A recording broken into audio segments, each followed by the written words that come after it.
There are tasks a man accepts for coin, and then there are those that cost him a piece of his soul. I was on the verge of losing mine on a damp Tuesday in late autumn, the kind of day in London where the gray sky presses down on the city until it feels hard to draw a full breath. My name is Alistair Finch. I was 32 years old, and though I still held the rank of captain, the title felt like a ghost I wore, a relic from a life of grit and gunpowder that had no place in the perfumed halls of the nobility. After years in the King's Army, fighting on foreign soil, where honor was a currency paid in blood, I found myself back in England, serving as the master of the horse for the Count of Blackwood. It was a respectable position, a steady wage, but it required me to witness a different kind of warfare, one fought with whispered rumors, cutting glances, and strategic smiles that never reached the eyes. It was a battle of appearances, and I was beginning to realize it was far more brutal than any I had faced on the field. The summons came as I was overseeing the shoeing of the Count's new stallion, a magnificent beast of black muscle and fire. A young footman, pale and nervous as a mouse, approached me with a bow. "The Count requires your presence in his study. Captain Finch," he stammered, his eyes fixed on a point just past my shoulder. In that household, a direct summons to the Count's private study meant one of two things. You were about to be highly rewarded or utterly ruined. I had a sinking feeling in my gut that my fate would be far more complicated than either. I wiped the grime from my hands on a piece of burlap, the rough texture a comforting reminder of a simpler, more honest world, and made my way from the stables to the main house. The air changed instantly. The earthy scent of hay and horseflesh replaced by the cloying sweetness of potpourri and beeswax, a fragrance that always seemed to me like a desperate attempt to mask the decay hiding just beneath the surface. Servants flattened themselves against the walls as I passed, their gazes averted. They knew the scent of trouble better than anyone. The Count of Blackwood, Lord Vance, was a man carved from the stone of ambition. He prized his name, his lineage, and his standing a court above all else, including, as I was about to learn, his own blood. I stood before the heavy oak doors of his study and knocked twice. A strained voice called from within, "Enter." The Count was not looking at me when I entered. He was standing by the tall window, his silhouette rigid against the bleak light, staring out at the manicured gardens as if they held the answers to a question he was afraid to ask. He was a man of perhaps 50 years, still handsome in a severe, well-preserved way, but his vanity was a palpable force in the room. The fire crackled in the hearth, the only sound in the suffocating silence. He finally turned, his eyes, a pale, watery blue, flickered towards me before settling on a gilded letter opener on his desk. He gestured for me to close the door. "Captain Finch," he began, his voice smooth but thin, like silk stretched to its breaking point. "You have served this family well. You're disciplined, discreet." He picked up the letter opener, running a thumb along its blunt edge. Each word felt like a carefully placed stone, building a path to a destination I did not want to reach.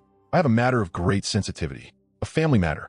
It requires a man of your particular talents, a man who understands orders." I stood straight, my hands clasped behind my back in the military posture that was second nature to me. "I am at your service, my lord." The words tasted like ash. He let out a sigh, a theatrical sound meant to convey a heavy burden of paternal concern. It was a poor performance. "It is my daughter," he said, the words finally tumbling out. "Lady Alara." He paused, as if the name itself was a curse. I remained silent. Everyone in the household, everyone in their social circle, knew of Lady Alara. Or rather, they knew of the rumors that clung to her like a shroud. The Blackwood blemish, some called her. The veiled phantom. I had never seen her myself, not clearly.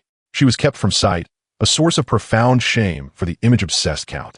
"Her constitution is fragile," the Count continued, the lies sitting comfortably on his tongue. "The city air does not agree with her. The pressures of society are too great for her delicate nerves. I have concluded, with a heavy heart, that she requires a more restorative environment." He finally met my gaze, and what I saw there was not paternal love, but cold, hard calculation. "There is a convent, St. Giles's, in the northern moors. A quiet, secluded place. You will escort her there. You will see her settled in. The abbess is expecting a new ward." The air in the room grew thick and cold. He wasn't sending her away for her health. He was disposing of her. He was erasing an inconvenience, a stain on his perfect tapestry of a family. "My lord," I asked, my voice quieter than I intended. "Your task is simple, Finch," he said, his tone sharpening, shedding the pretense of fatherly grief. "You will take a carriage. You will travel discreetly and quickly. You will deliver her into the care of the abbess. You will be given a generous purse for your troubles and your silence. Once you return, the matter will be closed. Lady Alara will be at peace, and we shall not speak of her again." My mind raced. This was not a soldier's mission. This was the work of an undertaker. To take a young woman, his own daughter, and bury her alive in a remote convent from which she would likely never emerge. Every instinct I had, Every lesson in honor and duty I'd ever learned screamed in protest. But I was also a realist. I had no title of my own, no lands, no prospects beyond the meager pay for men like him.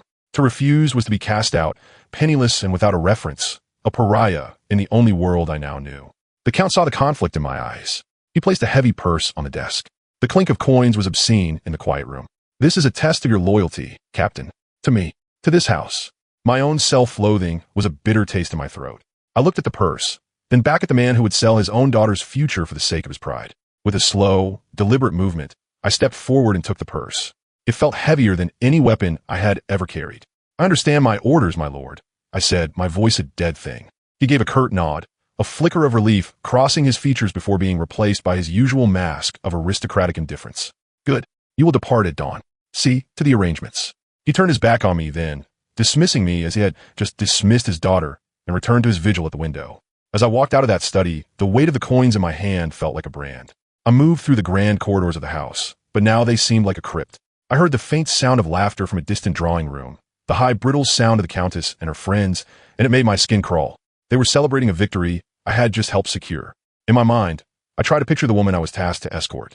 The whispers of the court painted a monstrous picture, a disfigured, half-mad creature best kept in the shadows. They said an accident in her youth had left her hideous, that she was sullen and simple-minded.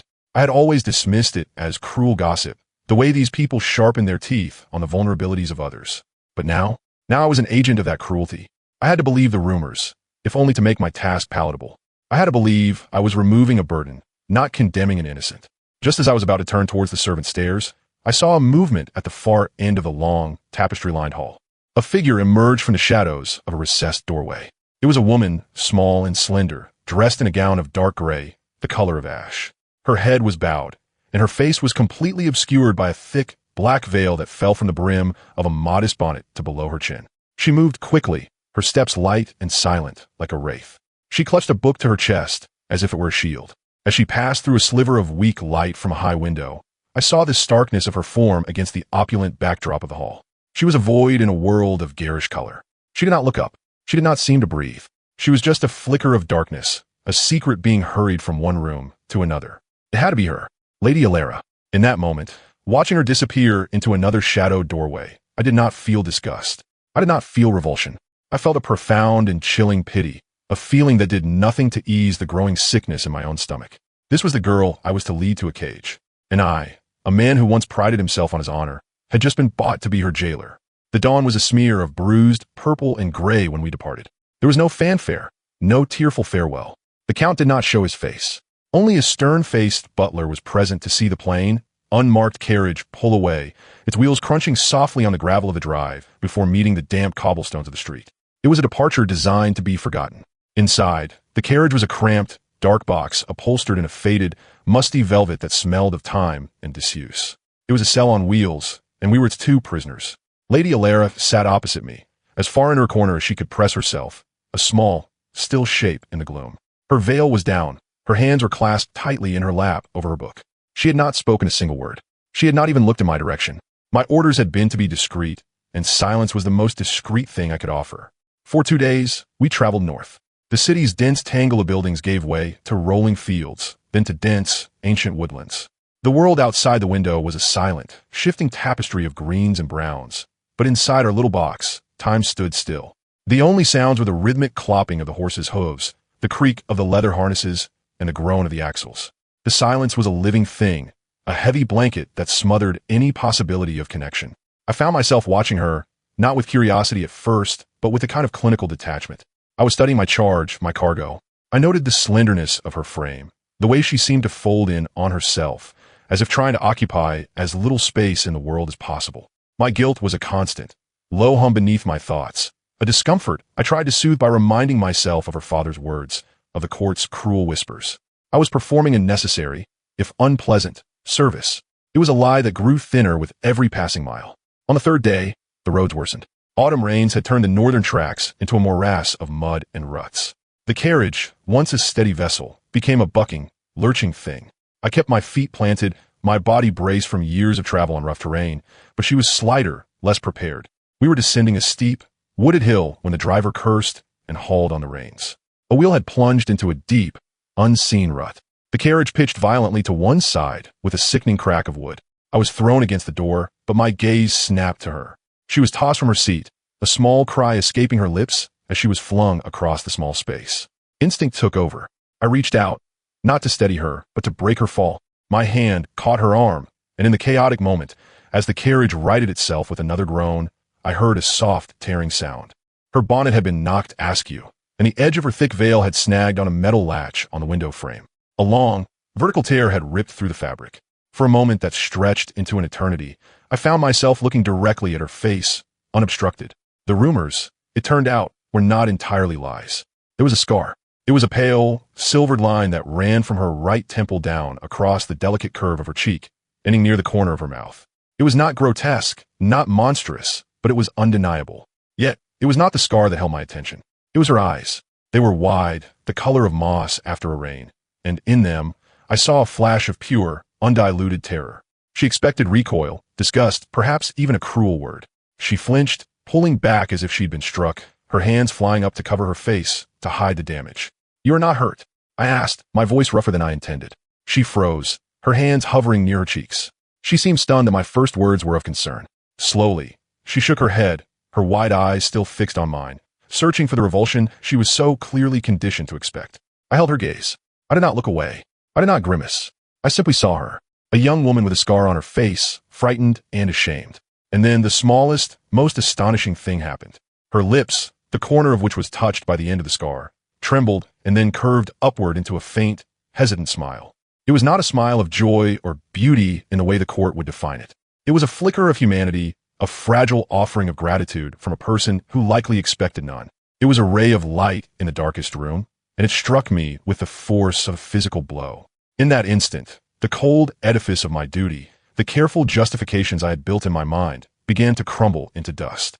She quickly pulled the torn pieces of her veil together, her head bowing once more, but the spell had been broken. The silence that returned was different, no longer oppressive, but filled with a new, unspoken awareness. After a few minutes, I cleared my throat. "The book," I said, gesturing with my chin. "You hold it tightly. It must be a favorite." Her head snapped up, startled again. She looked down at the book in her hands, as if noticing it for the first time. "It is," she whispered, her voice soft and used. "It is Meditations by Marcus Aurelius." I was taken aback. It was not the light romance or poetry I would have expected of a noblewoman. It was the work of a philosopher, a Stoic emperor. "He writes," she continued, her voice gaining a sliver of confidence, "that the soul becomes dyed with the color of its thoughts." I could think of nothing to say, so I simply nodded. For the first time, I felt the ice of my duty begin to crack. It was a strange and unfamiliar warmth. It's amazing how a single moment can change everything. Let me know in the comments where you're watching from. I'd love to know. Later that afternoon, the bruised sky finally broke. Rain began to fall, first as a light patter, then as a torrential downpour. The world outside the windows dissolved into a gray blur, and the road became a river of mud. Before long, the driver pulled the horses to a halt. He informed me that a press-on would be to risk getting bogged down for the night, or worse, sliding off the road entirely. There was, he said, a coaching and a quarter-mile ahead. I gave the order to seek shelter. The inn was a squat, timber-framed building called the Weary Traveler, its sign creaking mournfully in the wind. A plume of warm, inviting smoke rose from its chimney. Inside, it was loud, warm, and smelled of wet wool, roasting meat, and ale. It was a world away from the cold perfume of Blackwood Manor.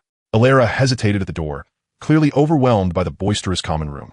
She drew the tatters of her veil as close as she could, shrinking into the shadows.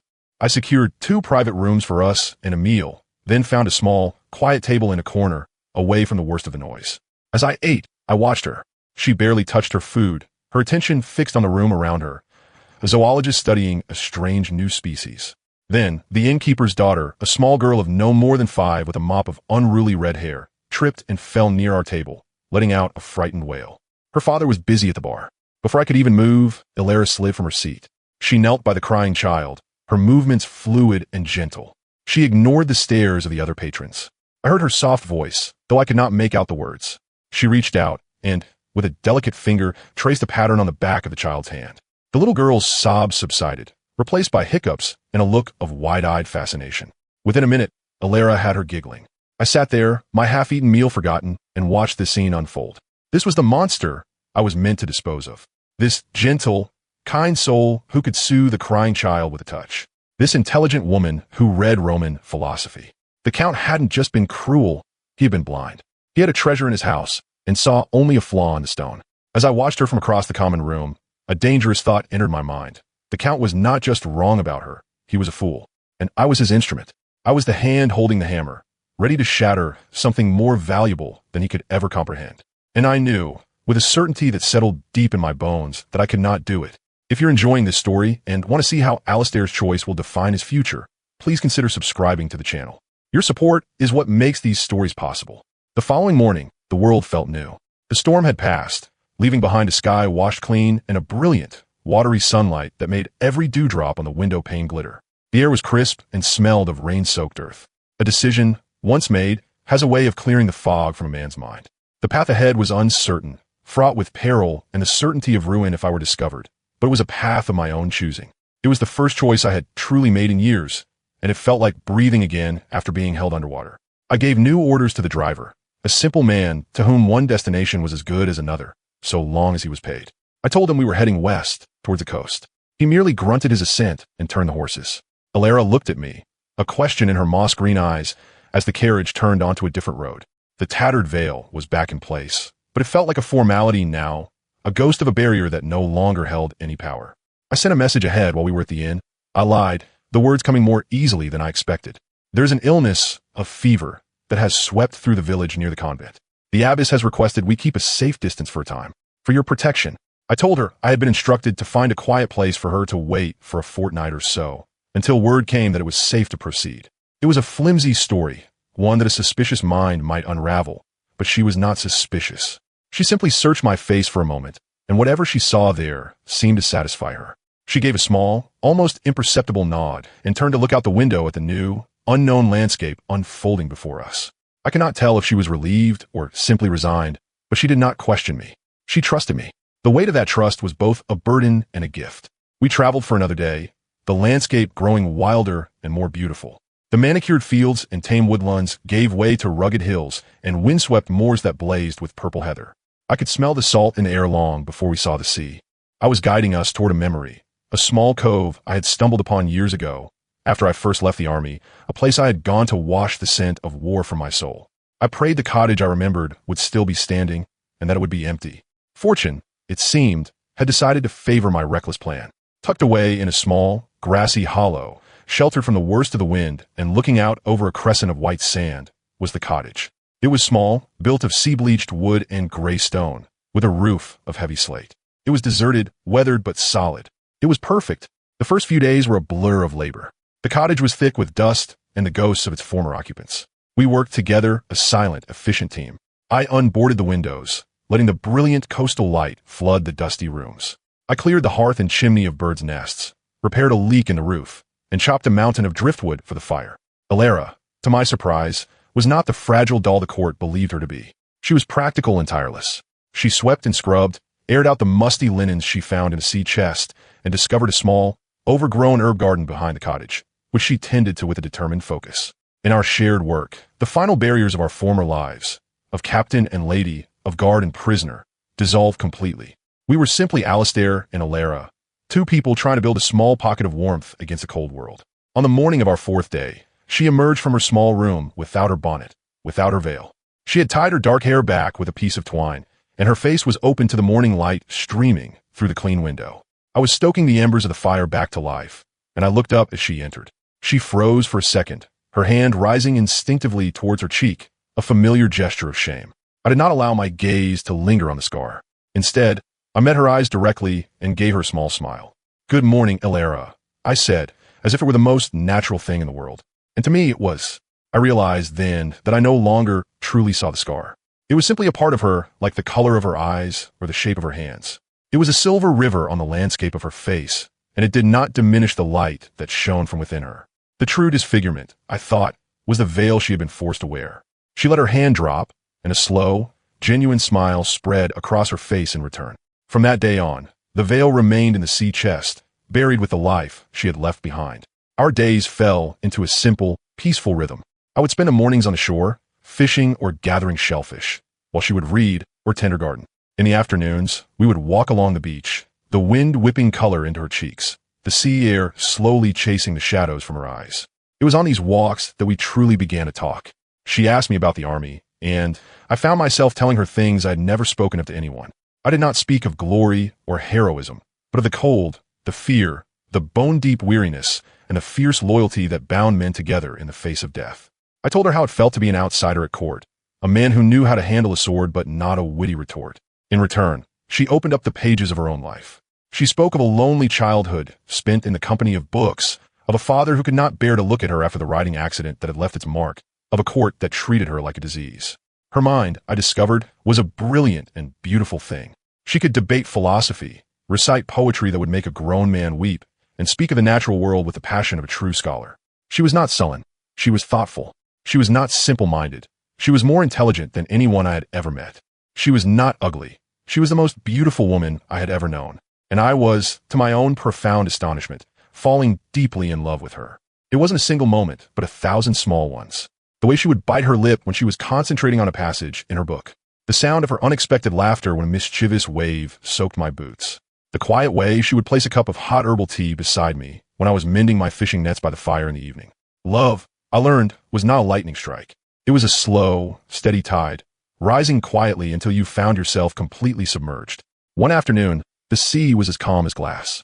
I found a few flat stones and, showing her how to hold them, sent one skipping across the surface. She had risen from her chair, the book fallen to the floor, her face pale, the old fear returning to her eyes. "Alistair," she whispered. "Stay behind me," I said, my voice low and urgent. I pulled her gently behind me, placing myself between her and the door. "No matter what he says, no matter what he does, do not move from behind me. Do you understand?" She nodded, her hands clutching the back of my worn shirt. I had no sword, only a small utility dagger at my belt, a poor defense against two armed men. But my body was a weapon, and my resolve was a fortress. They would not take her. The door, which had stood open and welcome for weeks, was flung inward with a violent crash, slamming against the cottage wall. The Count of Blackwood stood on the threshold, his face a mask of purple rage. He was dressed in immaculate riding clothes, but his composure was gone, replaced by a fury that seemed to shake his entire frame. His two guards filled the doorway behind him, their bulk blocking out the afternoon light, casting the small room into shadow. His eyes, burning with a cold fire, landed on me. "Traitor," he spat, the word dripping with venom. "I took you in. I gave you a position of trust. And this is how you repay me? You consort with her in this hovel? You insubordinate dog." His gaze then shifted to Alara, who flinched behind me. He saw her unveiled face, her simple dress, her presence in this common place, and a look of pure disgust twisted his features. "And you," he sneered at her. "Look at you. A bigger disgrace than I could have ever imagined." I did not move. I did not speak. I let his rage wash over me, a storm I had to weather. I stood my ground, a solid, unmoving point in his tempest. "My lord," I said finally, my voice dangerously calm, "you are not welcome here. This is a private home. I must ask you to leave." The Count let out a sharp, incredulous laugh. "Your home? The shack? You have nothing, Finch. You are nothing. You exist because I allow it. I gave you an order. An order you have seen fit to defy in the most spectacular fashion. Did you think I wouldn't find out? The abbess at St. Giles's was expecting a ward. When she never arrived, she had the temerity to write to me." He took a menacing step into the room. His guards shifted, their hands moving toward the hilts of the short swords at their belts. "Your little holiday is over. My men will escort my daughter to the convent where she belongs. You will be dealt with separately. I'll see you rot in a debtor's prison." "No," I said. The word was quiet, but it echoed in the small space with the finality of a death sentence. I shifted my weight slightly, moving into a stance the guards would recognize. It was a subtle signal, a promise of violence. "She is not going anywhere. Do not test me, Captain," the Count hissed. He gestured to his men. "Take her." The two guards started to move forward. This was the moment, the point of no return. As they stepped into the cottage, I drew the small dagger from my belt. It was a pathetic weapon, but in my hand it was deadly. "The first man who takes another step toward her will die in this room," I promised, my voice devoid of all emotion. "The second may kill me, but he will not do so before I open his throat. I swear this on my life." The guards, soldiers for hire, not men sworn to die for their master's pride, hesitated. They looked from my face to the Count's, weighing the value of their pay against the certainty in my eyes. It was in that tense, suffocating standoff that something incredible happened. Alara moved. She stepped out from behind me to stand beside me. She was trembling, but her head was held high. She was not looking at the guards or at me. She was looking directly at her father. Her voice, when she spoke, was not the whisper I was used to, but a clear, steady tone that cut through the tension like a bell. "There is nothing for you here, father," she said. The The Count stared at her, momentarily speechless at her defiance. The daughter you were ashamed of, the one you tried to bury, is gone. You killed her with your cruelty and your coldness. I am no longer your blemish. I am no longer your secret shame. My name is Alara, and I am home. She took a breath, her gaze unwavering. For the first time, I saw not a flicker of pity in her eyes, but a profound and sorrowful understanding. I used to pray that one day you would see me, but now I see you. A man so terrified of what the world thinks that you would destroy your own family to please it. I do not hate you. I pity you. The Count was stunned into silence. His rage had been met not with fear, but with a strength he could not comprehend. He looked at me, a soldier ready to kill and die. He looked at his daughter, a woman he no longer recognized, unbreakable and unafraid. He saw two people united in a way he had never been united with anyone. To proceed would be bloody, messy, and undeniable. It would be a scandal, the one thing he feared more than anything. His fury collapsed, imploding into a kind of sputtering, impotent rage. Then you are no daughter of mine, he snarled, his voice cracking. I disown you. From this day forward, you are dead to me. You will receive nothing. You are nothing. It was his last and most pathetic attempt to wound her. Alara simply smiled, a sad, knowing smile. I've been dead to you for a long time, father. The only difference is now I am free. He stared at her for a moment longer, his face a mask of defeat. Then, without another word, he turned on his heel and stormed out of our home. His guards, looking visibly relieved, backed out after him. We heard the carriage door slam, the angry shouts to the driver, and the thunder of hooves as they galloped away, leaving a deafening, echoing silence in their wake. We stood there, side by side, listening until the sound was gone, swallowed by the roar of the sea. We had won. The terror of the moment slowly receded, replaced by a breathtaking, terrifying, and glorious sense of absolute freedom. The silence that descended upon the cottage after they left was more profound than any we had known before. It was a silence not of peace, but of aftermath, the ringing quiet that follows a great explosion. The air still tasted of the Count's rage, thick and metallic. I stood, my dagger still clutched in my hand, my knuckles white. My heart was a wild drum against my ribs. Alara had not moved from my side. I could feel her trembling, or perhaps it was I who was shaking. Slowly, I turned to look at her. Her face was pale, her eyes wide, but the fear was gone. In its place was a look of stunning, breathtaking clarity. She looked at me, and in that gaze, our entire future was sealed. I did not have to ask. She did not have to answer. We had faced down the world that had tried to break us, and we had won. I opened my hand and let the dagger fall to the wooden floor with a clatter. Then, I reached for her, and she fell into my arms, her body light, her hands clutching me as if I were the only solid thing in a world that had just been torn asunder. We held each other for a long time, two castaways on a shore of our own making. The seasons turned. Autumn's gales gave way to the crisp, quiet blanket of winter, and then winter's chill receded before the gentle, green blush of spring. The ghost of the Count's visit faded, his angry words carried away by the ceaseless wind. He never sent anyone else. His disownment had been his final act. To him, Alara was truly gone, and we were left to the quiet solitude of our cove. We learned that freedom is its own kind of wealth. I had my modest army pension, enough for basics but not for comfort. It was Alara who revealed our salvation. One evening, she brought out a small, intricately carved rosewood box I had never seen before. Inside, nestled in worn velvet, were a handful of gold sovereigns and a string of lustrous pearls. It was my mother's, she explained, her voice soft. She gave it to me before she passed, and told me to keep it hidden from my father. She said there might come a day when I would need to build a life of my own choosing. It was a final, prescient gift of love from a woman who had known the true nature of the man she married.